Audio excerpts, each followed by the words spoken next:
So I came across this post, and I'm going to share that with all of you. But the point of the post was how inflation, like when you're checking out the grocery store, or you have to put items back, or you barely have enough to cover like expenses, how that becomes, it is actually a mental health issue. And oftentimes people don't want to talk about that aspect.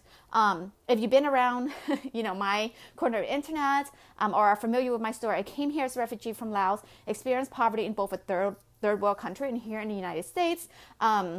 Was raised by a primarily single mom. And so we were barely making ends meet. And so I've experienced poverty, and I've witnessed what that did, not only to us as children, with the scarcity mindset of not knowing if you're going to have food on the table, and then being okay with scraps. And so being okay with getting food from the food bank and knowing that, it's close to expiration date, or it is already expired, but not by much. And just growing up with that mentality and then experiencing that once again in adulthood, right? And how that has really impacted my mental health. And in witnessing that in my mom, who, I don't talk about it enough. Obviously, it's a combination of both like emotional and like physical, it's such psychological abuse that has led her to have early onset dementia. I'm not a scientist or a doctor. Obviously, I can't make that connection, but she started showing signs in her early 50s. And part of that, I think, had to do with the level of stress that she had to take on, especially how trying to hold multiple jobs just to make sure that we survived. And then I witnessed how my mental health tanked when I was in that season as an adult as well. And so all that to say that oftentimes you'll see and like posts and things of that nature. And then for those of you who are in my community, you are attracted to and you desire more. And I want to share that with you because oftentimes there's so much guilt around I should be content with what it is that I have. And it's almost seen like, especially for those of us who are Christians, attend church, there's almost like money is made to be like this evil thing that only people who are evil want or have and obtain. And for me, it's like, no. When we hold on to that belief, what happens is money and power, because money can buy you a lot of power. And now it's in the hands of really bad people who do horrible things to the world, right? And obviously not everyone who has wealth is a bad person. But if we were to buy into the lens that in order to be a good person, you have to be poor. You have to like barely make ends meet. You barely have to get by. I'm like, no. Because look what's happening with an individual, especially a mom, right? Or it could be a single dad who is struggling to make ends meet and provide for their family. What happens to their mental health?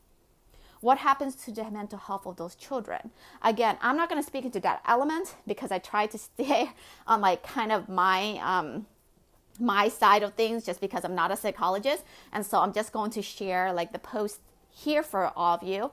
But I just want you to dig into that because that's going to help free you up of so much guilt around desiring more. You should not only want just enough, but abundance for your children, because that allows you the freedom to then not be bogged down by being in this constant like flight, right? We go into fight, flight, or freeze. And it's so well documented in his post, so I'm not going to repeat that. But it's mind-boggling to me that we still, in society, and it's definitely gotten better, where like people are shamed for wanting more. And I was like, well, the women I attract into my community, they have the biggest heart. They have a heart of service. They deeply care for people. They deeply care for their children and their community. And they're going to do amazing, incredible things with the money that is given to them. It's going to be a service to them, to their family, to their children's children, and to the community at large. And so for me, it's like the work I do, I'm so passionate about the work I do because I know firsthand what happens when you are so deeply embedded in scarcity.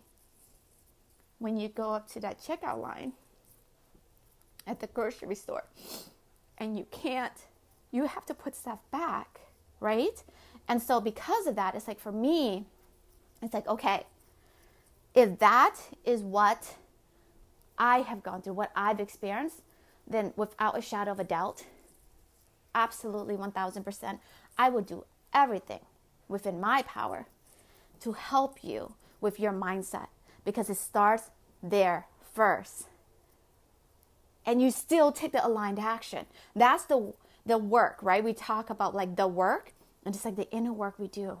Because you can make a lot of money. I know this because I have clients who start making a lot of money and still feel like you don't deserve it. Still feel like a bad person for having money. Still feel like you're being ungrateful for what desiring more. And I'm like, no, screw that. I want money in the hands of good-hearted women. I work a lot with mothers. I know it's going to transform their lives and the lives of their children, and we do the inner work. So that way you take the aligned action and experience abundance for yourself, for your family, for your children's children, for your entire community. Because money in the hands of good-hearted women is powerful. And so with that being said, friends, I am so grateful for all of you who are in my community. So grateful for you for doing the work. And I will catch you next time.